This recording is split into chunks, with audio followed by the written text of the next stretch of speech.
The veterinarian's hands trembled as he stepped back from the examination table, his face draining of all color.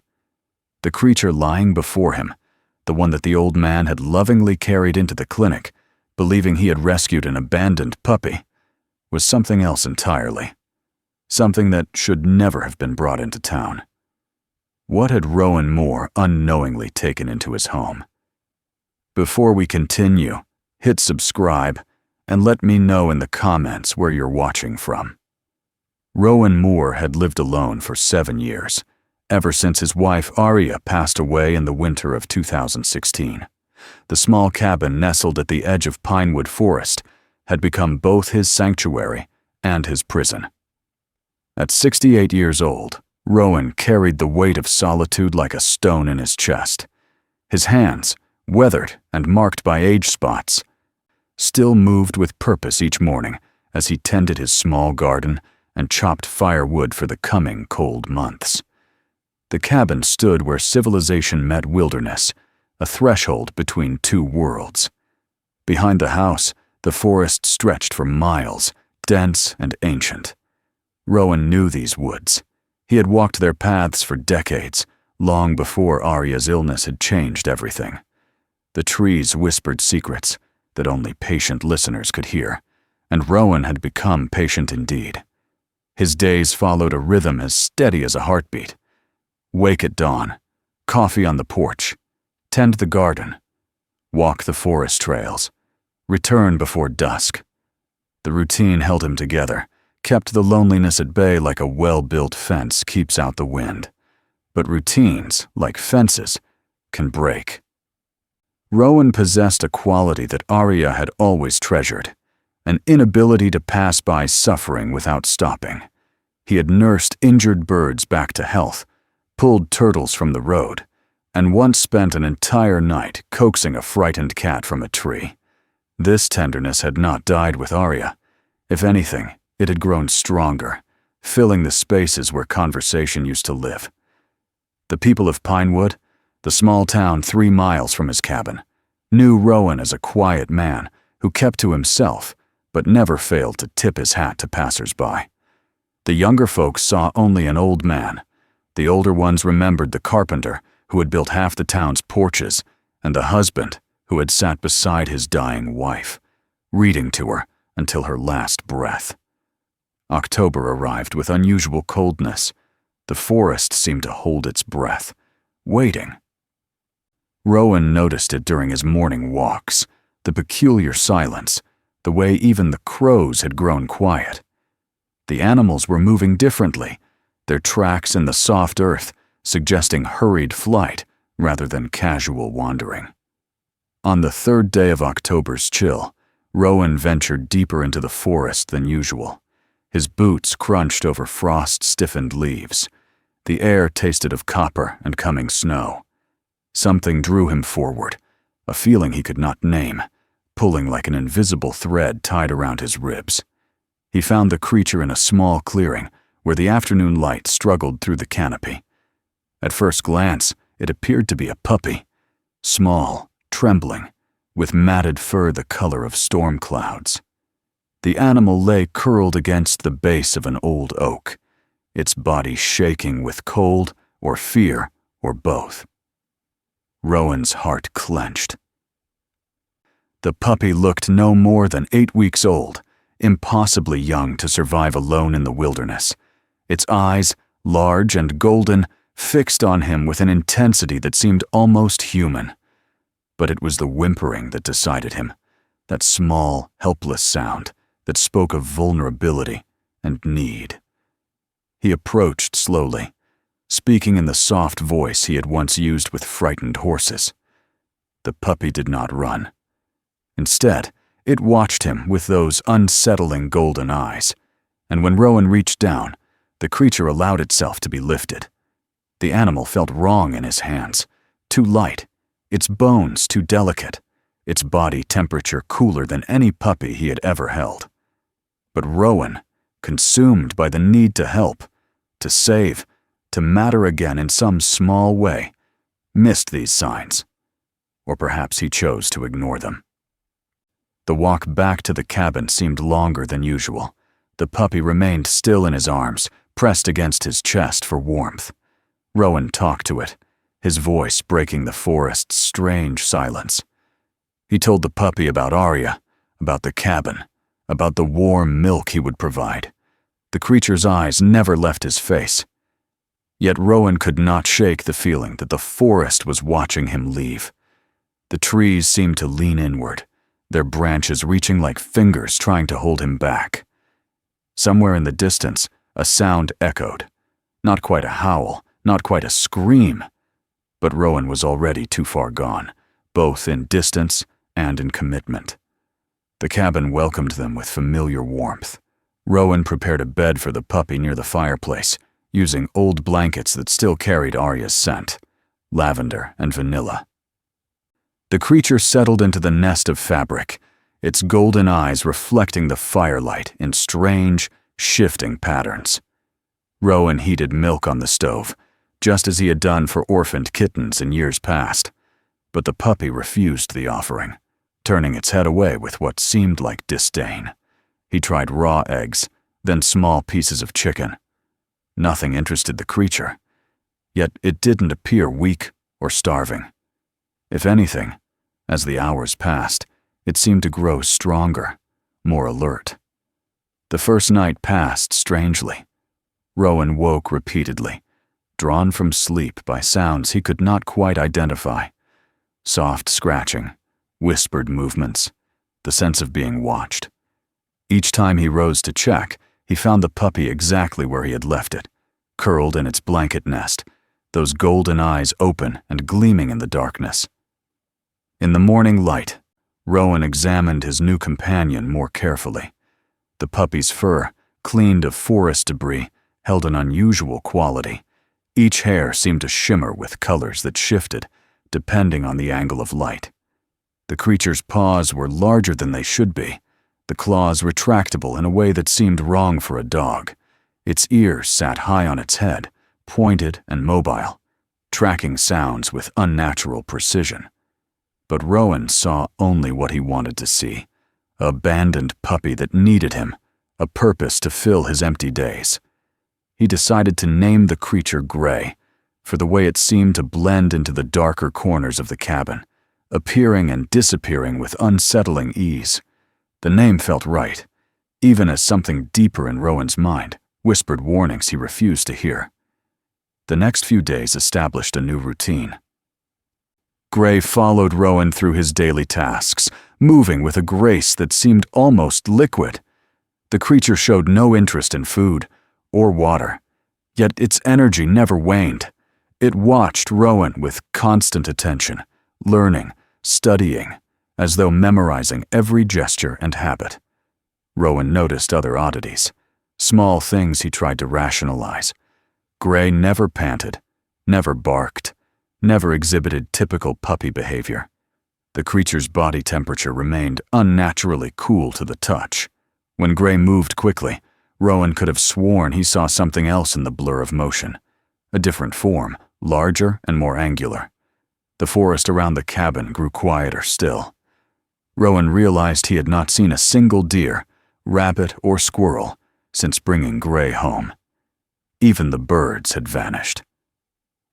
The silence pressed against the windows like a living thing, thick and expectant.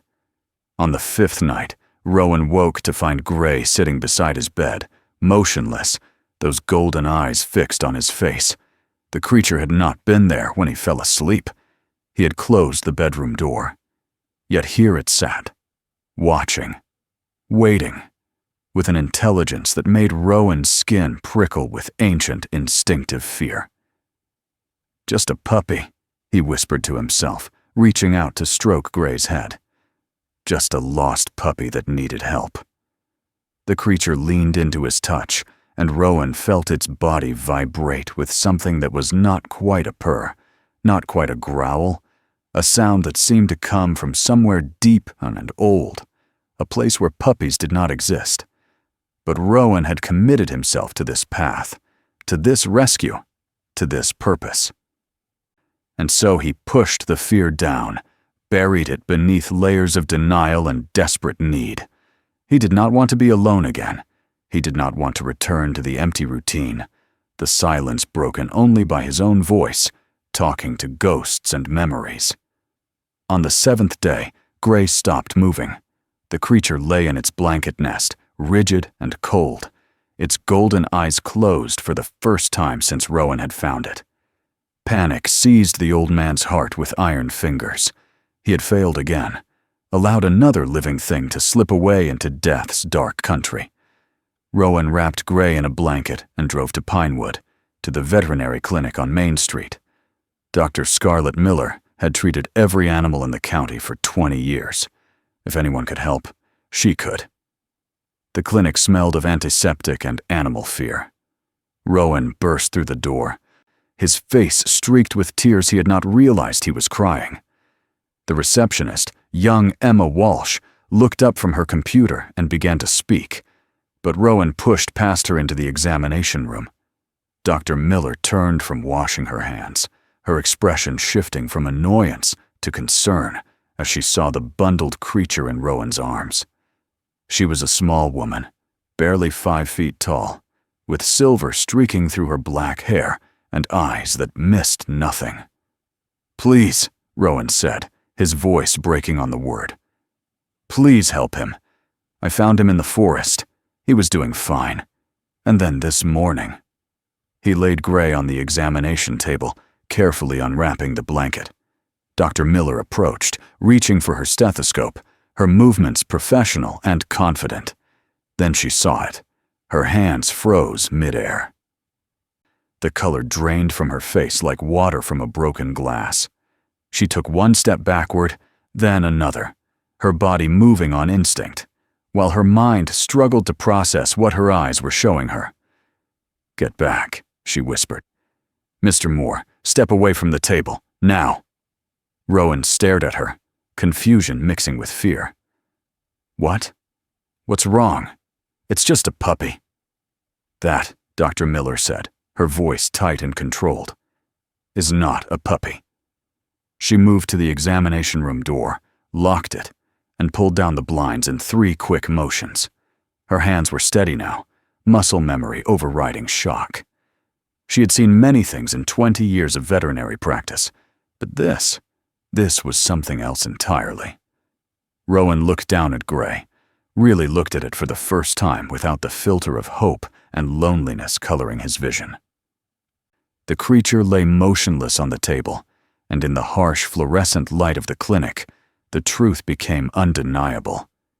The fur was not quite right, too fine, too uniform, with that strange shimmer that natural animal fur never possessed. The proportions were subtly wrong, the limbs too long, the joints bending at angles that defied normal anatomy. And the face, God, how had he missed it? The face was not a puppy's face at all, but something caught between forms, neither fully one thing nor another. "What is it?" Rowan heard himself ask, though part of him did not want the answer. Dr. Miller approached the table slowly, pulling on thick leather gloves. She had her phone in one hand, already dialing a number Rowan could not see. 7 days ago, she said quietly, not looking at him. The State Wildlife Department issued a warning. A pregnant timber wolf had been tracked into Pinewood Forest. She was part of a study group, monitored since birth. They knew her den location, her hunting patterns, her pack structure, but she disappeared 3 weeks before her due date. Rowan felt something cold spreading through his chest, a chill that had nothing to do with the clinic's air conditioning. "Wolves don't abandon their dens unless something drives them out," Dr. Miller continued. "The researchers found the den 2 days ago. It had been torn apart from the inside. There was blood, Mr. Moore, a lot of blood, and signs of something else. Something that had been living there with the wolf. Something that might have looked like a stillborn pup if you didn't examine it closely." She gestured at Gray with one gloved hand. "What you brought to me is a wolf cub, Mr. Moore. But not just any wolf cub. Look at its development, Look at its size, its bone structure. This animal should be nursing, barely able to open its eyes. Instead, it's been following you, studying you, learning from you. In 7 days, it's grown at least 3 weeks' worth. No, Rowan said, but the word carried no conviction. The pieces were falling into place. The creature's strange behavior, the absent wildlife, the forest's unnatural silence. Nature itself had been trying to warn him. Dr. Miller's phone call connected. She spoke in low, urgent tones to someone on the other end, using words Rowan only half understood. Wildlife Services, containment protocol, possible rabies vector. You don't understand, Dr. Miller said, turning back to him. Wolf cubs don't survive alone at this age. They can't hunt, can't regulate their body temperature, can't fend for themselves. The mortality rate for orphaned cubs is 98%.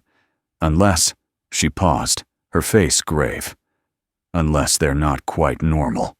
Unless something has gone very wrong in their development. There are documented cases, Mr. Moore, rare but real. Cubs born with neurological damage, hormonal imbalances, behavioral abnormalities that make them dangerous even to their own pack. The mother wolf didn't abandon this cub. She was killed by it, or died, trying to protect herself from it. Gray's eyes opened, those golden eyes that Rowan had found so beautiful, so soulful. They fixed on Dr. Miller with an intelligence that was terrible in its clarity, its calculation. The creature's lips pulled back, revealing teeth that had grown sharp and long in just 7 days. Teeth made for tearing flesh and crushing bone. The sound that emerged from Gray's throat was not a growl or a bark. It was something older, something that spoke of wild places and primal fears. A sound that made every animal instinct in Rowan's body scream at him to run, to hide, to escape before those teeth found his throat. Dr. Miller positioned herself between Rowan and the examination table, one hand reaching behind her for a tranquilizer gun mounted on the wall. "The cub has been imprinting on you," she said, her voice remarkably calm considering her chalk-white face. "Learning your patterns, your vulnerabilities, your routines. Wolves are pack animals, Mr. Moore. They establish dominance through observation and strategic action. This cub has been waiting, growing stronger, preparing for the moment when it could." Gray moved. The creature launched itself from the table with a speed that defied nature, its form blurring in motion. Rowan saw what Dr. Miller had tried to explain, the true shape of the animal, larger than any 8-week-old cub should be, its body designed for one purpose only. Dr. Miller fired the tranquilizer gun. The dart struck Gray mid-leap, but momentum carried the creature forward. They crashed together, woman and wolf, in a tangle of limbs and fury. Rowan watched, frozen, as years of instinct warred with 7 days of attachment. The sedative worked quickly. Gray's movement slowed, became uncoordinated, until finally the creature slumped to the floor, its golden eyes still fixed on Rowan, with an expression he could no longer interpret as affection. Dr. Miller stood, breathing hard, a long scratch bleeding on her forearm. She moved to the sink, washing the wound with methodical care while keeping her eyes on the unconscious wolf. "The Wildlife Services team is 10 minutes away," she said. "They'll take the cub to a specialized facility. They'll study it, try to understand what went wrong in its development. But Mr. Moore," she turned to look at him directly, "you need to understand something. That creature was going to kill you. Maybe not today, maybe not tomorrow, but soon. It was waiting for the right moment, the moment when you were most vulnerable, most trusting. That's what these damaged animals do. They mimic affection. They mirror the behaviors they see. But underneath, they're driven by instincts that are all wrong, all twisted. Rowan sank into a chair, his legs no longer capable of supporting him. He looked at Gray, at the wolf cub, and tried to reconcile what he saw with what he had believed. 7 days of companionship, of purpose, of feeling needed again. All of it built on a foundation of misunderstanding and danger. "I just wanted to help," he whispered. "I know," Dr. Miller said, and her voice held genuine sympathy. "But sometimes the things that need us most are the things that can hurt us worst. Sometimes saving something means recognizing when it's beyond our ability to save." The Wildlife Services team arrived with specialized equipment and years of training. They loaded Gray into a reinforced transport crate, their movements efficient and impersonal. Rowan watched from the clinic window as they drove away, taking with them the creature he had tried to rescue, the purpose he had tried to reclaim. Dr. Miller cleaned and bandaged her arm, then made Rowan sit while she checked him for injuries. He had none, at least none that showed on the outside. The damage lived deeper, in the place where hope had briefly rekindled before being extinguished once more. "The cub will be cared for," she told him, as he prepared to leave. "They'll give it the best chance at life that's possible, given its condition. But it will never be a pet, Mr. Moore. It will never be the companion you wanted it to be. Its nature won't allow it." Rowan nodded, understanding but not accepting. Not yet. The drive back to his cabin took him past the forest where he had found Gray. The trees stood dark against the evening sky, their branches reaching upward, like arms raised in supplication or warning.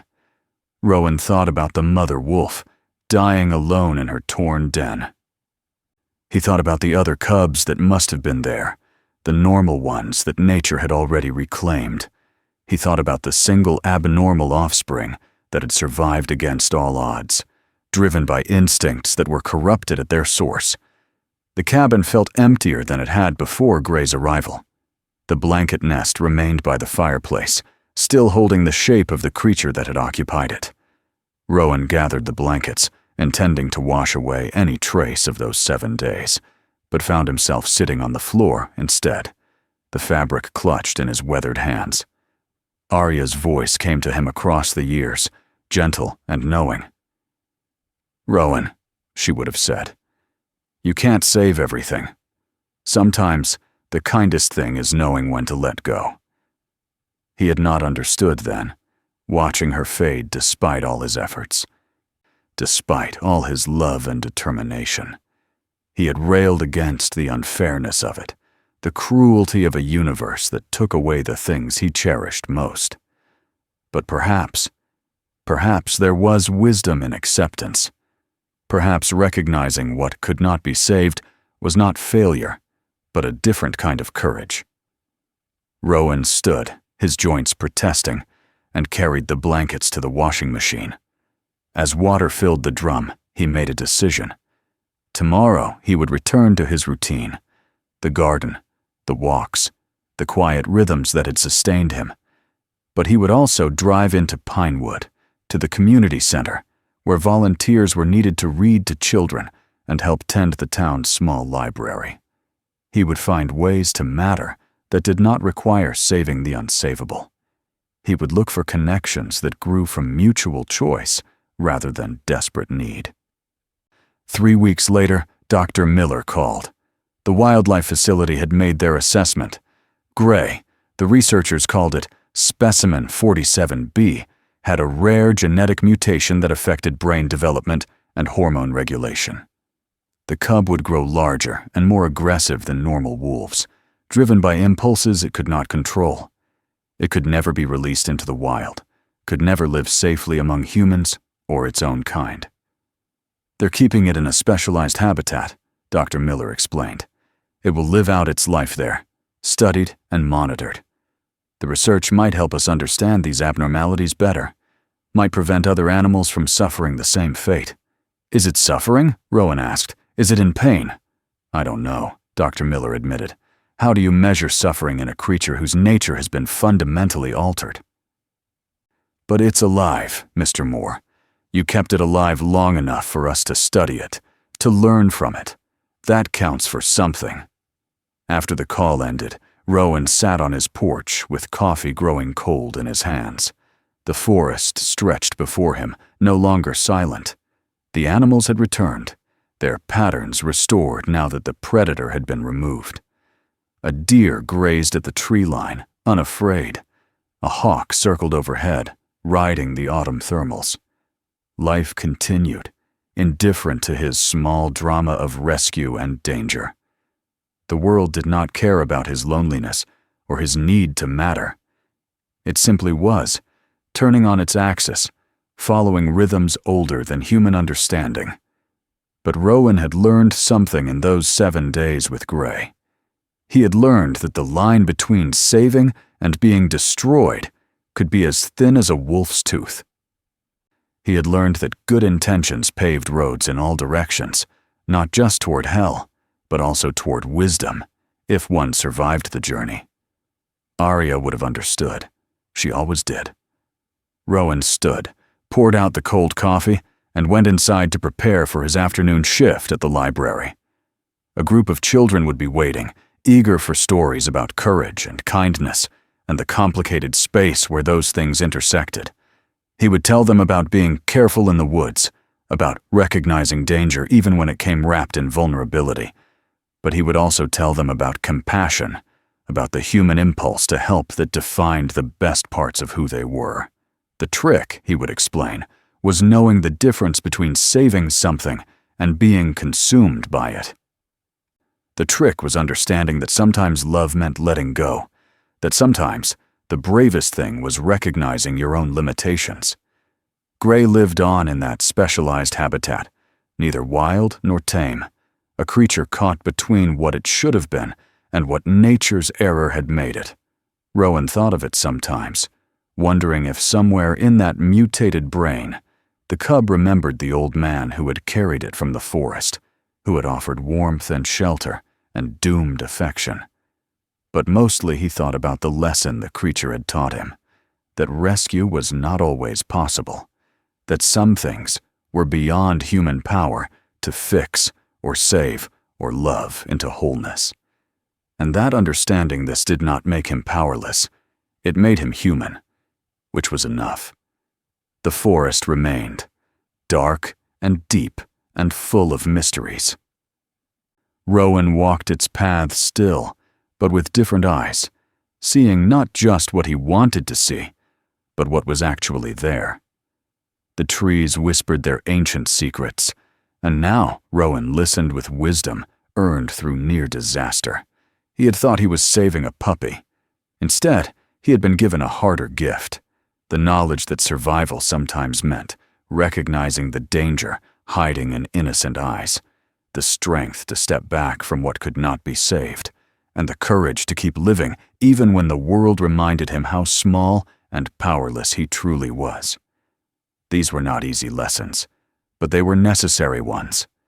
And Rowan Moore, alone in his cabin at the edge of Pinewood Forest, carried them forward into his remaining days, a little wiser, a little sadder, and infinitely more careful about what he brought home from the woods. If this story touched something in you, hit that like button and share it with someone you want to hear with. Subscribe to our channel and ring that notification bell so you never miss another story.